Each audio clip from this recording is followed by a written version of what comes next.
Here are the top 10 stories on TV Platinum. Number 1. The National Assembly has suspended all legislative activities until Tuesday, July 22nd, in honor of former President Muhammadu Buhari. The announcement was made in a statement by the clerk to the Assembly, Kamaru Ogunlana. According to Ogunlana, the Senate President and House Speaker directed the suspension of National Assembly activities to honor late President Muhammadu Buhari's legacy of integrity, service, and national unity. Lawmakers were urged to join the funeral rites as both chambers extended condolences to Buhari's family, Katsina State, and all Nigerians. Buhari is remembered for his leadership as both military and civilian president and his strong stance on discipline and anti-corruption. On number 2, a hotel owner in Yanya, Abuja has raised serious allegations against operatives of the Economic and Financial Crimes Commission (EFCC), claiming they carried out an illegal and violent raid on his facility. The incident, which occurred in the early hours of June 30th, reportedly involved masked men who stormed the premises without presenting a search warrant or a proper identification. According to the owner, hotel staffs were assaulted, CCTV equipment were also destroyed, and key documents were confiscated. However, the hotel owner denied any link to the suspect, calling it the second unlawful raid since April. He has petitioned the EFCC and IGP demanding an investigation, accountability, and compensation, with staffs confirming forced entry and assault. On number 3, the National Drug Law Enforcement Agency at the Muritala Muhammed International Airport in Lagos have arrested a drug suspect, Ezinwe Buchike, and recovered 23 parcels of loud, a potent strain of cannabis weighing 11.3 kilograms, hidden in microwave imported from Thailand. In a separate operation, 400 grams of cocaine and phenacetin concealed in lipsticks heading to Guinea were uncovered, leading to the arrest of businessman Ezewe Lumkafam. Also in Lagos, NDLEA finally arrested wanted drug kingpin Okechukwu Izuga, linked to a 9-kilogram cocaine seizure and whose wife was jailed earlier this year. In Edo, over 20,000 kilograms of cannabis farms were destroyed despite armed resistance. More arrests and seizures followed in Borno, Gombe, Kaduna, and Kogi State, including over 100,000 pills of tramadol and over 300 kilograms of skunk. The agency says the operation highlights its renewed offensive against drug trafficking nationwide. On number 4, the Lagos State Governor Babajide Sanwo-Olu described the APC sweeping victory in Saturday's local government elections as win for all Lagosians, reflecting public trust in the party's grassroots development agenda. The APC secured all 57 chairmanship seats and 375 out of 376 councillorship positions. In a statement on Sunday, Sanwo-Olu congratulated the winners and urged them to lead with humility, transparency, and a commitment to service. He also commended Lagos State Independent Electoral Commission for a peaceful and credible poll and pledged continued support for grassroots progress across the state. On number 5, the national chairman of the African Democratic Congress (ADC), David Mark, has raised alarm over alleged plans by the current administration to use the judiciary to sabotage the party's growing momentum ahead of the 2027 elections. Speaking in Abuja during a visit by the party's National Legal Support Group, Mark urged vigilance and public support. Led by Abdullahi Abdurrahman, the ADC's legal support group announced that 310 lawyers across all states and the FCT have volunteered to define the party, including all figures such as ex-Justice Minister Abubakar Malami and Professor Osahemen Osumbo.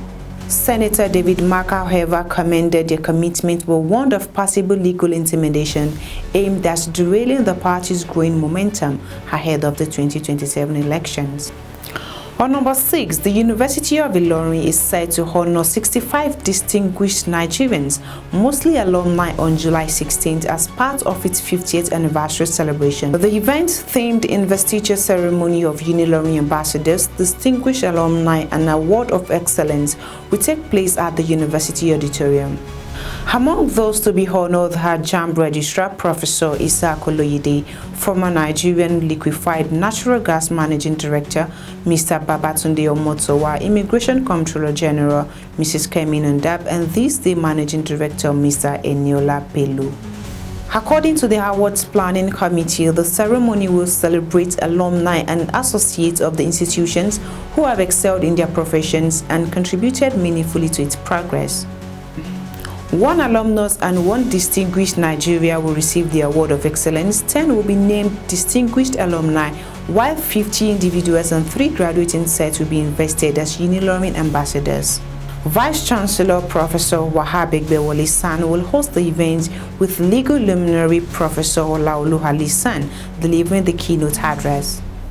On number 7, Jigawa State Governor Malam Umar Namadi has urged the National Assembly to boost funding for the Federal Road Maintenance Agency (FEMA), stressing that poor federal road conditions are hindering economic growth. During an oversight visit by the House Committee on FEMA, Namadi listed several dilapidated federal roads in Jigawa State and emphasized that insufficient funds have stalled repairs. He revealed that his administration completed 25 inherited road projects and initiated 47 new ones covering over 970 kilometers. Committee Chairman Honorable Hadiremi Abbas Hussaini, however, commended the state infrastructure efforts and assured support for increased FEMA funding and Jigawa State inclusion in the 2026 budget.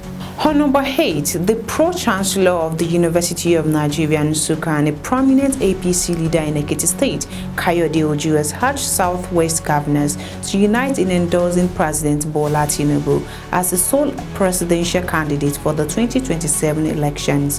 He dismissed the emerging political coalitions under parties like the ADC as no threat to Tinubu's second-term bid, citing the administration's impactful reforms in infrastructure, agriculture, youth empowerment, and student loans. Ojo commended the president's commitment to democratic values and called for an endorsed rally in the Southwest, similar to those held in other regions. He also applauded the recent establishment of the Southwest Development Commission, describing it as a strategic tool for regional growth and a reason to rally for the support for Tinubu's leadership. On number 9, the Ogun State government has announced the burial rights for the late Awujale of Ijebuland, Obasikiru Kayode Adetono. The revered monarch, who reigned for over 65 years, died at the age of 91 and was laid to rest earlier today in Ogbagba Court, Ijebu-Ode. President Bola Tinubu described him as a wise and respected leader who championed peace, education, and national unity. The Ogun State government has urged citizens to pray for his family as the Ijebu nation mourns a legendary king whose legacy will not be forgotten.